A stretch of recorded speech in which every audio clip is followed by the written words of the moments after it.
පිළිබඳ ආහාර නරක වීම හා සම්බන්ධ කටයුතු. දෙවෙනි එක තමයි ආහාර පරිරක්ෂණය හා සම්බන්ධ කටයුතු.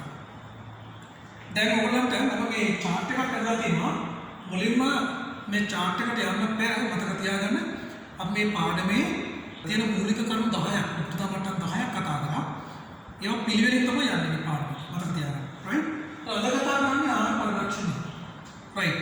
ඔයගොල්ලෝ මතක තියාගන්න මම ඔයගොල්ලන්ව ක්‍රමානුකූලව මෙන්න මේ chart එකේ කෙලවරටම අරගෙන යනවා. හොඳ අවධානයකින් ඉන්න ඕනේ. right? ඉස්සර වෙලාවම මම ඔයගොල්ලන්ගෙන් ප්‍රශ්නයක් අහනවා. පරිරක්ෂණය කියලා අපි කියනවානේ. මොකද්ද පරිරක්ෂණය කියන එක නෙමෙයි ප්‍රශ්නේ මම අහන්නේ. අපි දන්නවා ආහාර නරක වෙනවා කියලා. මගේ ප්‍රශ්නේ තමයි ආහාර නරක වීමට අපි මොකද්ද කරන්න ඕනේ කියලා. ආහාර නරක වීමට මොකද්ද කරන්න ඕනේ? උත්තරේ මොකක්ද? බොහොම සරලයි. නරක වීම වළක්වා ගන්න. පැහැදිලි නේද? right. නරක වීම වළක්වා ගන්නවා කියන එක මෙන්න මෙතන තියෙනවා. මොකදනේ? ආහාර පරිරක්ෂණය කියන එක තුල තියෙනවා ආහාර නරක වීම වළක්වා ගන්නවා කියන කාරණා. right. එහෙනම් මම ඔයාලා මුලින්ම පෙන්නලා තියෙනවා මෙතන තියෙනවා ආහාර නරක වීම. එහෙනම් මතක තියාගන්න වැළැක්වීමට තමයි අපි භාවිතා කරන්නේ ආහාර පරිරක්ෂණය. right. එහෙනම් ඔයාලට පේනවාද මේ ආහාර පරිරක්ෂණය කියන කීවර අපිට නැත්තම් ඒ ක්‍රියාවලිය කරන්න පුළුවන් නම් ආහාර නරක වීම පාලනය කරගන්න පුළුවන්. සමහරව වළක්වා ගන්න පුළුවන්. right. එහෙනම් අපේ ඊළඟ අවධානය යොමු වෙන්නේ කොතනද?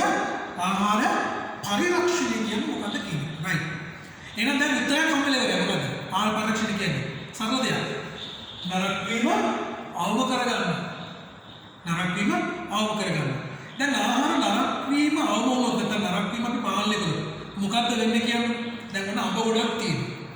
දැන් මේ අඹ ගොඩ දැන් ඔන්න තව දවස් දෙක තුනක ඉක්මනට නරක වෙන්න යන්නේ, කුණු වෙන්න යන්නේ. අපි මේ අඹ ගොඩ පරිරක්ෂණය කරනවා. එහෙනම් නරක වෙන්නේ නැහැ. නරක වෙන්නේ නැත්නම් නරක වුණොත් මොකද වෙන්නේ? ඔක්කොම ටික වීසි කරන්න වෙනවා.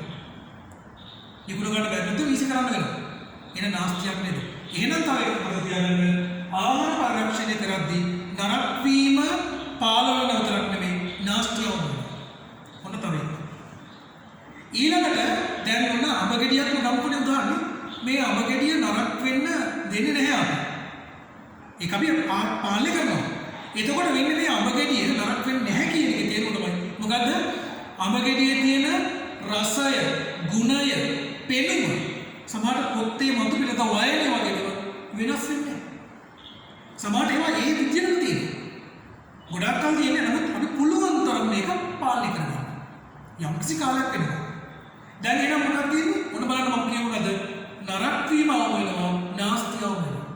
ඒ විතරක් නෙවෙයි රසය, ගුණය, පෙනුම, වයනේ, පෝෂණය වගේ දේවල් පුළුවන් තරම් වෙනස්ව තියාගන්න. මොන තවත් කාරණාවක්.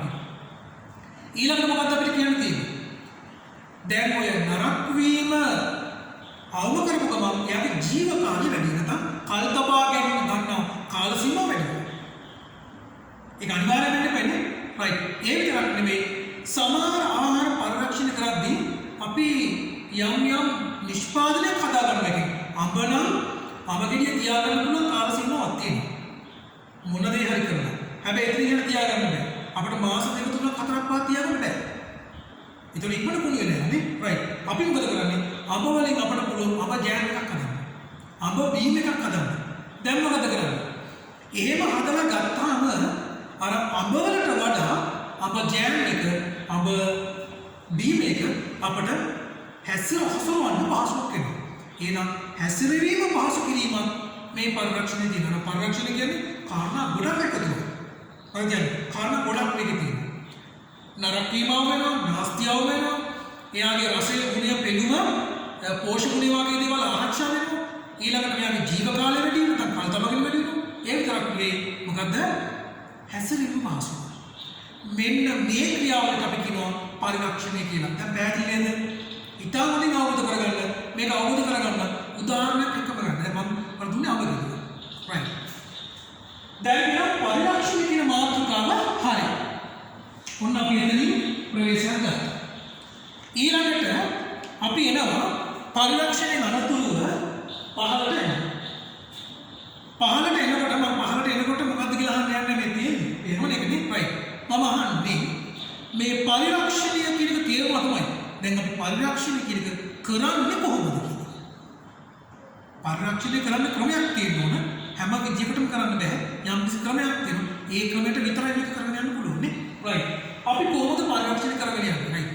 පරිලක්ෂණය කරගෙන යන්නේ ඒ පරිලක්ෂණයට අදාළ මූලධර්ම ඔස්සේ. මූලධර්මයක් කියන්නේ මොකක්ද?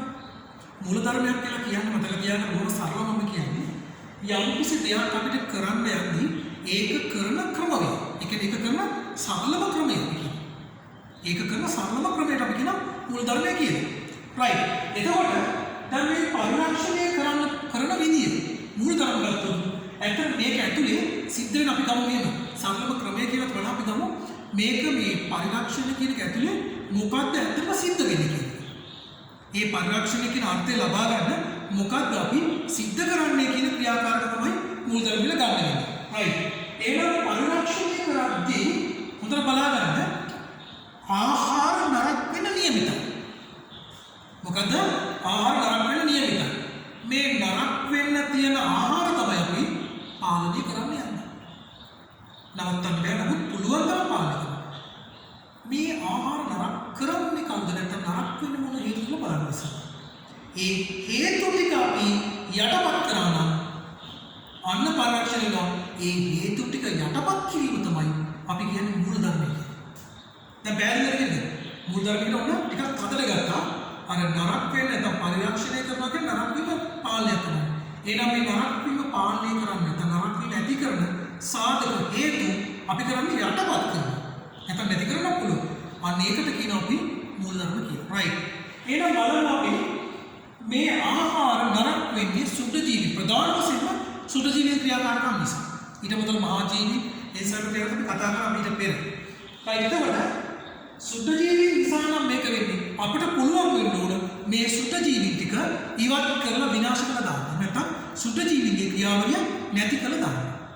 එහෙනම් මතක තියාගන්න ළමයි මෙතන පියවර දෙකක් තියෙනවා සුද්ධ ජීවිගේ ක්‍රියාවලිය නැති කරන්න නැත්නම් පාලනය කරන්න.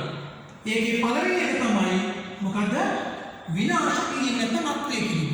අපිට පුළුවන් සුද්ධ ජීවි ටික විනාශ කරලා දාන්න. ඔය පළවෙනි. දෙවෙනි එක පුළුවන් සුද්ධ ජීවීන්ගේ ක්‍රියාකාරීත්වය නිෂේධනය කරන්න. අනිත් පළවෙනිවද අක්‍රිය කිරීම. දෙවෙනි එක පුළුවන් නිෂේධනය කරන්න. දැන් අක්‍රිය නැත්නම් විනාශ කරනකොට සම්පූර්ණම ඒ සුද්ධ ජීවි ටික ඉවත් කරනවා.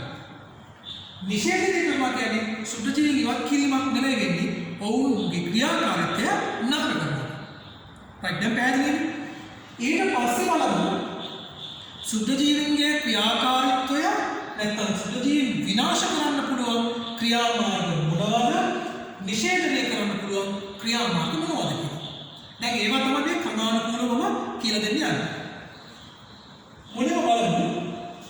මෙතන තියෙනවා පේන්නේ නැති සුද්ධ ජීවීන් විනාශ කරන්න පුළුවන් ක්‍රමයක් තමයි තාප ප්‍රතිකාරය. තාප ප්‍රතිකාරය කියන්නේ මොකද්ද? අපිට පුළුවන් වැඩි උෂ්ණත්වය භාවිත කරන්න. මේ තියෙන වැඩි උෂ්ණත්වය.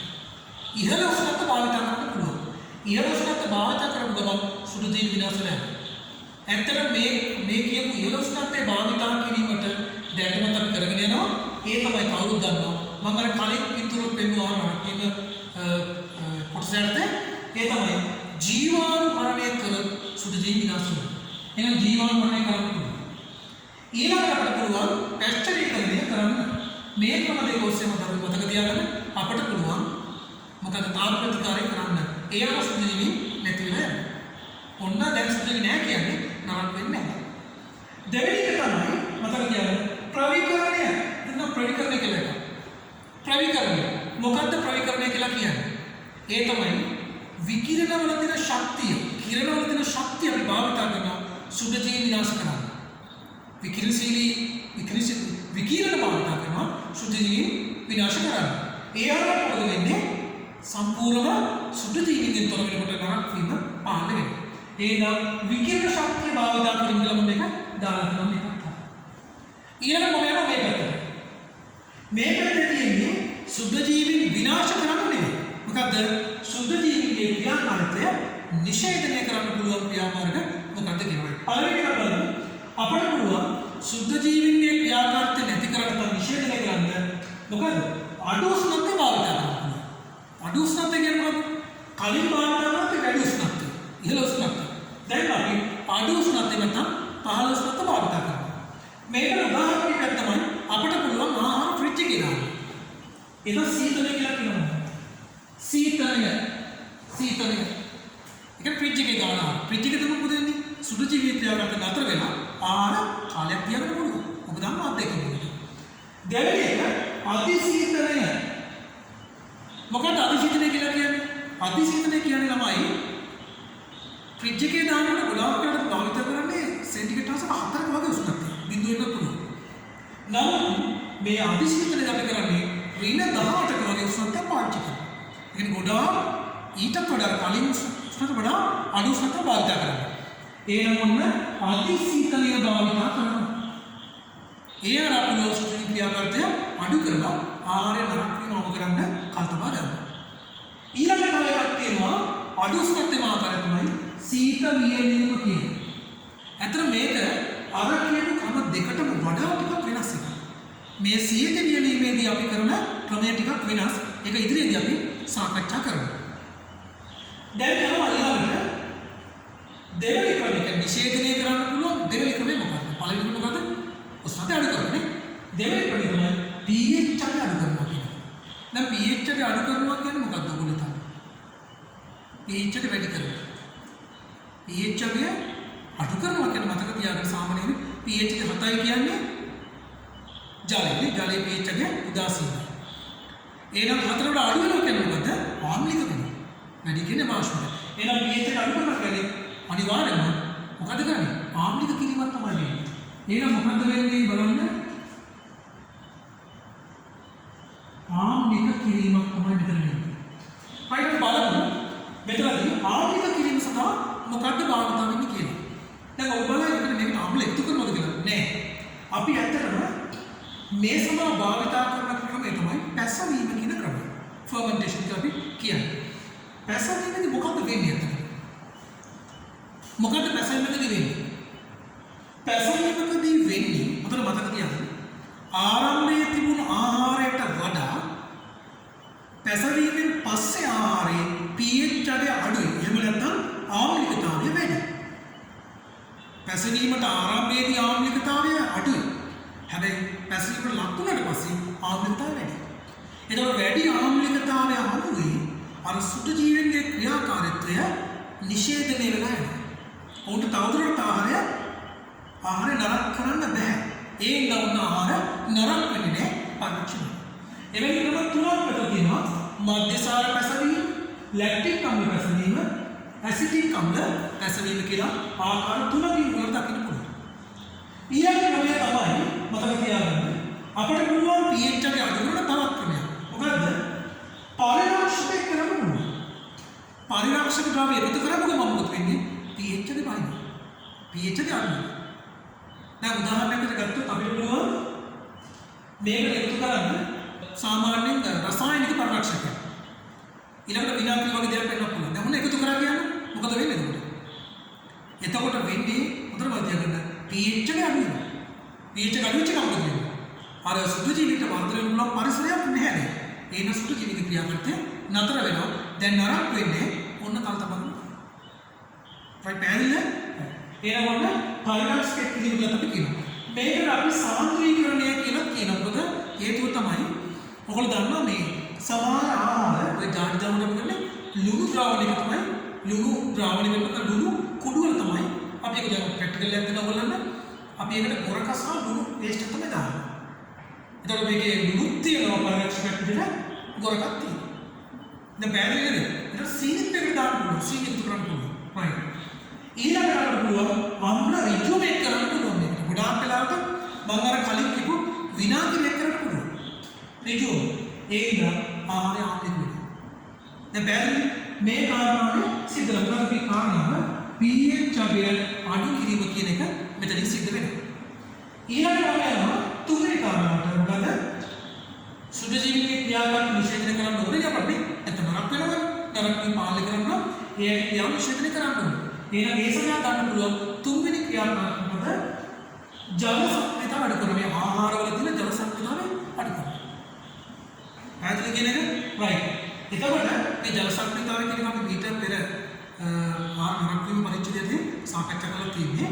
මම නැවතත් පොඩි ජල සම්ප්‍රේතය කියන්නේ මොකක්ද කියලා සරලව කියන්න. ජල අණු වල චලන හැකියාව තමයි අපි ජල සම්ප්‍රේතාවය කියලා ගන්න.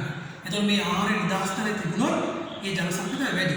පුළුවන් තරම් ආහාරයේ තියෙන නිදහස් ජලය අඩු කිරීම තමයි මෙතනදී බලාපොරොත්තු වෙන්නේ. ඒ සඳහා අපිට ගන්න පුළුවන් පළවෙනි ක්‍රියාව මොකද? වියලන්න පුළුවන් ආහාර. හැම ආහාරයක්ම නියෝජනය කරන්න බෑ. නමුත් හිතන්න ඕගොල්ලෝ දැන් අපි උදාහරණයක් ගන්නකො මාළු වගේ දෙයක් ගන්නනේ. අපිට මාළු ගන්න පුළුවන්. මාළු වගේ දෙයක් කරනවා අපි වියලීමට ලක් කරනවා. සූර්යතාපයෙන් වෙන්න පුළුවන් නේ. කොහොමද වියලන? දුම්නැස තරම්ම වෙන්න පුළුවන්. කොහොමද වියලන මොකද වෙන්නේ? ජල ප්‍රමාණය අඩු වෙනවා. මත්ස්‍ය ආහාරයේ ජල ප්‍රමාණය අඩු වෙනවා. ජල ප්‍රමාණය අඩු වෙන මොකද වෙන්නේ? සුද්ධ ජීවීන්ට භාවිතා කරන ජලය අඩු වෙනවා. කොටිම ජල සප්පියතාව අඩු වෙනවා. ඒ නිසා සුද්ධ ජීවීන්ගෙන් ආහාර කරක් වෙන්නේ නැහැ. අන්න කල්පනා කරන්න පුළුවන්. ප්‍රතිලාභ මේ වියලීමක් ක්‍රම දෙකක් කියලා දෙනවා. සූර්යතාපය වගේ පුළුවන් ඒක ස්වභාවික ක්‍රම. ඊළඟ කෘත්‍රිම ක්‍රම භාවිතා කරන්න පුළුවන්. කෘත්‍රිම ක්‍රම කියන්නේ ගොඩක් අපිට පුළුවන් මේ කෘත්‍රිම වියලනය ඩ්‍රයි එකක් භාවිතා කරන්න. මයික්‍රෝවේව් උදුනක් උනොත් භාවිතා කරන්න පුළුවන්. මේ ඔක්කොම ආයිත් වෙන්නේ කෘත්‍රිම ක්‍රම වලට. ඒ වගේ පුළුවන් අපිට ජල ප්‍රමාණය අඩු කරගන්න. මේකට කියන අපි විජලනය කියලා කියනවා. ඔය විජලනය කියන මතක තියාගන්න ඕනේ ජලය වාෂ්පීකරණය කරන එක තමයි විජලනය කියන්නේ. දැන් අතන සීතල වීම කරලා තියෙනවා. ඒක වෙනම ක්‍රියාවලියක්. මම ඒක පස්සේ විග්‍රහ කරන්න. right. ඊළඟට යනවා සාන්ද්‍රීකරණය. දැන් මේ සාන්ද්‍රීකරණය කියන එක කලින් තිබුණානේ. මේක සාන්ද්‍රීකරණය. right. දැන් අපි කතා කරන්නේ සාන්ද්‍රීකරණය මොකද්ද? මෙතනදී මතක තියාගන්න. සාන්ද්‍රීකරණය කියලා ගත්තාම සාන්ද්‍ර ද්‍රාවණයක ආහාරය ගිලිනවා. මොකද කරන්නේ? සාන්ද්‍ර ද්‍රාවණයක ආහාරය ගිලිනවා. මොන සාන්ද්‍ර ද්‍රාවණයකද? ඒ තමයි ලුණු ද්‍රාවණයක හරි සීනි ද්‍රාවණයක හරි එක සාන්ද්‍ර ද්‍රාවණයක්. මේකේ ආහාරය ගිලිනවා. ගිලිනවා මොකද වෙන්නේ? ද්‍රාවණයේ තියෙන ජලාංශ ප්‍රමාණය අඩුයි. හැබැයි ආහාරයේ තියෙන ජලාංශ ප්‍රමාණය නැත්නම් ජලාංශ වල තියෙන චලන හැකියාව වැඩි. දැන් ද්‍රාවණයේ ජලාංශ අඩු වෙනවා. වැඩිපුර තියෙන්නේ මොකද්ද? අර කියන සීනි හෝ ලුණු අංශ. අපි ලුණු ද්‍රාවණයක් ගත්තොත් ලුණු අංශ වැඩි. එතකොට මොකද වෙන්නේ? ලුණු වල තියෙන ක්‍රියාකාරීත්වය වැඩි. ජලාංශ වල ක්‍රියාකාරීත්වය අඩු. දැන් අපි මේකට මේ ලුණු ද්‍රාවණ නම් උදාහරණයක්. අපි දානවා ලුණු ද්‍රාවණයට අර මාළුවෙක් දානවා. සුද්ධ කළා දානවා. දැන් මොකද වෙන්නේ? අර මාළුවාගේ සෛලවලට ලුණු ද්‍රාවණය ලුණු ටික උනා ගන්නවා. ඒකම මාළුවාගේ ශරීරයේ සෛලවල තියෙන ජලය ඉවත් වෙනවා. ඒ ජලය ගමන් කරන ලුණු ද්‍රාවණයට. ලුණු ද්‍රාවණයේ තියෙන ලුණු අංශ ගමන් කරනවා අර ජීවියන්ටගේ අපි ගත්ත මාළුවාගේ සෛලවලට ගමන් කරනවා. දැන් මොකද වෙන්නේ? සුද්ධ ජීවීන්ට භාවිතා කරන්න තියෙන ජලය තමයි අර විදිහට මේ සෛලවලින් පිට වෙන්නේ. දැන් එතකොට මාළුවාගේ ශරීරයේ සෛලවල දැන් නැහැ මොනවද? ජලය නැත්නම් ජලය අඩුයි. ඒන සුද්ධ ජීවීන්ට ක්‍රියාකාරී වෙන්න බෑ. ඒ විතරක් තව දෙයක් වෙනවා. සුද්ධ ජීවීන්ගේ ශරීරය තුල නිදහස් ජලය තිබුණොත් ඒ සුද්ධ ජීවියා අර කිව්ව සාන්ද්‍ර ද්‍රාවණයක නම් ඉන්නේ. සුද්ධ ජීවියාගේ ශරීරයේ ජලය පිටතට ඉවත් වෙනවා. මේකට අපි කියනවා බාහිරාශෘතිය කියලා කියනවා. විජලනය කියලා කියන්න පුළුවන්. නමුත් අපි කියන බාහිරාශෘතිය කියලා කියන්නේ මේ ආහාරය වෙන්න පුළුවන්. සුද්ධ ජීවියාගේ දේහය වෙන්න පුළුවන්. ඒ අභ්‍යන්තර ජලය පිටතට නැත්නම් බාහිරට ගමන් කරනවා. මේ විදිහ තමයි සාන්ද්‍රීකරණය හරහා ආහාර ආරක්ෂා කරන්නේ. දැන් ඔයගොල්ලෝ පැහැදිලි ඇති මේ තමයි සම්පූර්ණම ආහාර පරිරක්ෂණය කරන්න තියෙන සියලුම ක්‍රම පරිච්ඡේදය ඇතුළත් සියලුම ක්‍රම මෙතන අන්තර්ගත කරලා තියෙනවා. හැබැයි ඔයගොල්ලෝ මතක තියාගන්න ඊළඟට අපි කරන්න වැඩි තමයි මෙන්න මේ ක්‍රම ටික ඔක්කොම මෙතන තියෙනවා ආහාර පරිරක්ෂණ ක්‍රම ටික. දැන් අත සීතලයේ අධිසීතලයේ සීතල වීම මේ ප්‍රසරීම ආදී වශයෙන් තියෙනවනේ. මෙන්න මේවා තමයි පරිරක්ෂණ ක්‍රම. භෞතික උපක්‍රම. මෙන්න මේවා ආයම බෙදනවා දරුවනේ අපි ක්‍රම තුනකට බෙදනවා. කීයකටද? තුනකට බෙදනවා. පළවෙනි එක තමයි භෞතික ක්‍රම. දෙවෙනි එක තමයි රසායනික පරිරක්ෂණ ක්‍රම. තුන්වෙනි එක අපි කියනවා ජෛවික පරිරක්ෂණ ක්‍රම. අපි දැන් මේ ටික සාකච්ඡා කරමු ක්‍රමානුකූලව. හොඳයි අපි ඊළඟට බලමු දැන් අපි ඔන්න පරිරක්ෂණයට අදාළව මූලධර්ම ඔස්සේ පරිරක්ෂණ ක්‍රම ටික කතා කරමු. උදාහරණයක් එක්ක. දැන් මේ ඔක්කොම ටික අපි කොටස් තුනකට බෙදන්න ඕනේ. ඊළඟ අභියෝගය යන්නේ ඒක. මොකද මේකේ මෙතන කොටසයි ඔය භෞතික රසායනික ජෛව වශයෙන් වෙන් කරන කොටසයි කෙනෙක්ට පටලවෙන්න පුළුවන්. මම දැන් මෙතනදීම ඔය වෙන් කිරීමත් වර්ග කිරීමත් ඔයගොල්ලන්ට කියලා දෙනවා. හොඳින් බලන්න ඉන්න. රයිට්. බලමු මුලින්ම මේකේ තියෙනවා භෞතික කියලා. මම දාන්නම් පළවෙනි මොකද්ද? භෞතික ක්‍රම. ඊළඟ දෙවෙනි මොකද්ද? රසායනික ක්‍රම. තුන්වෙනි මොකද්ද? ජෛවික ක්‍රම. right. දැන් ඔයගොල්ලෝ හොඳට බලන්න ලේසියෙන් පටන් ගන්න ඉස්සෙල්ලා. ජෛවික ක්‍රම කියන්නේ මොකද්ද? අනිවාර්යයෙන්ම අපි කවුරුද දන්නවා? ජීවීන් සම්බන්ධ වෙන්න ඕනේ මෙතනට. පැහැදිලි? ජීවීන් සම්බන්ධ වෙන්න ඕනේ. ජීවීන් සම්බන්ධ වෙන නැත්නම් ජීවීන් මගින් පරිරක්ෂණය වන ඒවා විතරයි තියෙනවා ජෛවික ක්‍රමවලට. right. හොඳට මතක තියාගන්න සුද්ධ ජීවීන් මගින් යම්කිසි ක්‍රියාවලියක් කරනවා නම් ඒ වගේ මෙතනයි කරගන්න. ඒක සුද්ධ ජීවීන් භාවිතා කරලා ආහාර පරිරක්ෂණය කරනවා නම් අපි ඒක තමයි මෙතනද ගන්න.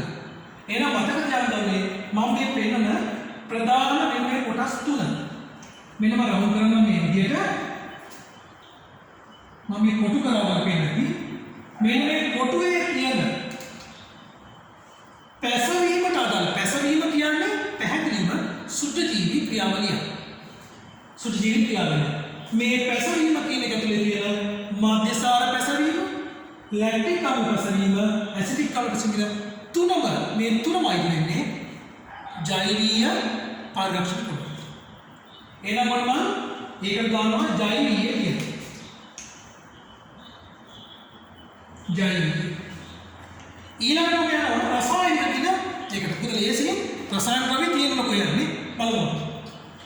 රසායනික ද්‍රව්‍යයක් එකතු කරලා තියෙනවා නම් අනිවාර්යයෙන්ම ඒක මොකක් වෙන්න ඕනද? අනිවාර්යයෙන්ම වෙන්න ඕනේ රසායනික පරිරක්ෂණය. අපි බලමු. ඔයගොල්ලෝ දන්නවා pH එක අඩු කරන්න භාවිතා කරලා තියෙන එකේ වල හොඳට pH එක අඩු කරන්න භාවිතා කරලා තියෙන අම්ල එකතු කිරීම. අනිවාර්යෙන් අම්ල එකතු කිරීම කියන්නේ මොකක්ද එනම් රසායනික. මොනම එකක් කරන්න. මම ඒක කොටු කරන්නේ. මොන රසායනික. ඊළඟට තවත් එකක් ගත්තොත් පරිරක්ෂක ද්‍රව්‍ය එකතු කරනවා නම් පරිරක්ෂක ද්‍රව්‍ය එකතු කරනවා නම් අපි මේකට කතා කරා විනාශය එකතු කරන්න පුළුවන් දෙහි වගේ දේවල් ඒ රසායනික ද්‍රව්‍ය තමයි ඉන්නේ. රසායනික සංඝටක කිව්වා. එහෙමනම් දරුවෝ මේ කියන කෘතිම දේවල් මේ ඔක්කොම අයිති වෙන්නේ රසායනික පරිරක්ෂණ. එහෙනම් ඒකටම අයිති. මොන එකක් රසායනික. ඊට අමතරව මෙන්න මේ ක්‍රමවේදය ඇතුලේ කියුනේ නැති දුම් ගැසීමට යන මන්ත්‍රය අතන බලන්න මෙන්න මේ දුම් ගැසීම කියන එකක් අයිති වෙන්නේ රසායනික පරිරක්ෂණ ක්‍රමවලට. මතක තබන්න. රසායනික පරිරක්ෂණ තමයි මෙන්න මේ ක්‍රම දෙක තුනක්. දැන් අරන්නේ එළවන්න ජෛවීය ක්‍රමත් හරි රසායනික ක්‍රමත් හරි. එහෙනම් ඉතිරි ඒවා ටික මම තව එකක් ඉතිරි ඒවා කියනකල් තවත් එකක් තියෙනකොට මේවල මෙන්න මෙතන තියෙනවා. සාන්ද්‍රීකරණය කියලා කියන්නේ මොකද වෙන්නේ? පරිරක්ෂක කිරීමට සමාන. එහෙනම් එයා කියන්නේ කොහොමද රසායනික වලට යන්නේ. මොනම ගයක් කොටු කරා. එහෙනම් ගාලෝනේ ඉතිරි වෙලා තියෙන හැම එකක්ම තියෙන්නේ භෞතික ප්‍රමාණයට. හොඳට මතක තියාගන්න. හරිම ලේසි. ඉතිරි වෙලා තියෙන හැම එකක්ම තියෙන්නේ භෞතික ප්‍රමාණයට. මම ආයෙ නැවත මතක් කරන්නම්. ජීවීන් භාවිතා කරලා යම් සිද්ධියක් පරිරක්ෂණ ආහාර පරිරක්ෂණ කරනවා නම් ඒ වසියල්ලමයි තියෙන්නේ ජෛවීය පරිරක්ෂණයට. ඒ තමයි පැසවීම තදා. ඊළඟ රසායනික ද්‍රව්‍ය භාවිතා කරනවා නම් ඒකට අයිති වෙන්නේ රසායනික පරිරක්ෂණයට. ඒ තමයි පරිරක්ෂණ පුතු කිරීම, අම්ල කිරීම මේ සාමීකරණය දෙකම තමයි. ඊළඟට මෙතන නැති එකක් තමයි දුම් ගැසීම කියන්නේ. එතනින් යාට ඉතුරු සියලු දේවල් අයිති වෙන්නේ භෞතික පරිරක්ෂණ ක්‍රමවලට. දැන් පැහැදිලිද? ඔව්. එතකොට ඊට අමතරව මම ඔයාලට යමක් කියන්න මේකෙදී දැන් අපිට තියෙන මම ඔයගොල්ලන්ට දීලා ඔයගොල්ලෝගේ තියෙනවා ගුරුවත්පත තියෙනවා. ඊළඟ ඔයගොල්ලෝ මම දීලා තියෙන නෝට් එකක්. ඒ නෝට් එක හොඳට බලන්න. ඒ නෝට් එකේ පැහැදිලිවම මේ එක එකක් විස්තර කරලා තියෙනවා. තේරුම් ගන්න ඉතාම පහසු වෙන්න විස්තර කරලා තියෙනවා. ඒ එක එකක් ඔයගොල්ලෝ ක්‍රමානුකූලව පැහැදිලි කරගන්න ඕනේ. ඒ නෝට් එක දීලා තියෙනවා. මොකද ඒක කියලා තේරුම් ගන්න තියෙන හරි බොහොම සරලයි.